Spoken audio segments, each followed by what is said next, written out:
Spectre de génocide intellectuel sur le Gabon, clairon sonné par la Convention nationale des syndicats du secteur éducation CONACYCED face à la décision du gouvernement de rouvrir l'école aux élèves de classe de terminale dans des conditions de sécurité Covid qui prêtent à polémique.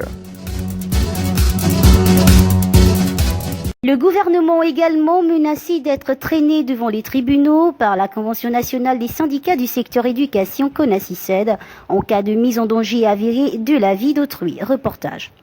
L'absence de commodité jugée optimale dans la riposte au coronavirus en milieu d'études, dans la fièvre de la réouverture des classes aux élèves de terminale dès le 20 juillet prochain, suscite la colère de la CONACYCED, dont la comptabilité des manquements sécuritaires au bénéfice des élèves et enseignants laisse planer des risques tangibles.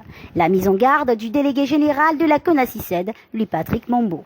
En cas de contamination d'un enseignant à la maladie à coronavirus, durant la période de reprise de cours, la CONACYCED estera en justice les responsables d'administration conformément à l'article 6 de l'arrêté numéro 0055/MFP-TFPDS du 30 avril 2020 fixant les modalités dérogatoires du travail dans les services publics non essentiels pendant la période de l'état d'urgence lié au Covid-19 qui dispose.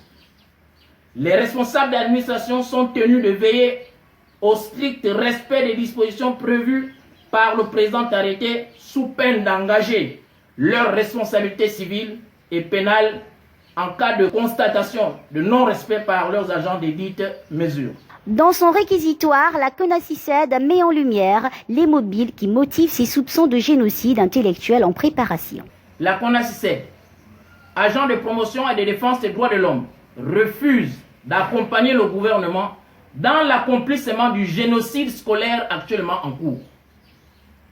C'est pourquoi elle exige du gouvernement la maîtrise de la pandémie Covid-19 avant toute reprise de cours, l'administration d'un remède à titre préventif et curatif tel que la fagaricine, le Covid organique ou la pivirine à toute la population gabonaise en général et aux enseignants et élèves en particulier. Le suivi du respect de toutes les mesures barrières par les populations. L'octroi de l'indemnité Covid-19 aux enseignants qui reprendront les cours car ils seront exposés au risque de contamination de la maladie. Une sortie placée sur le sceau de l'article 26 de la Déclaration universelle des droits de l'homme qui dispose notamment que toute personne a droit à l'éducation qui doit être gratuite en ce qui concerne l'enseignement élémentaire et fondamental.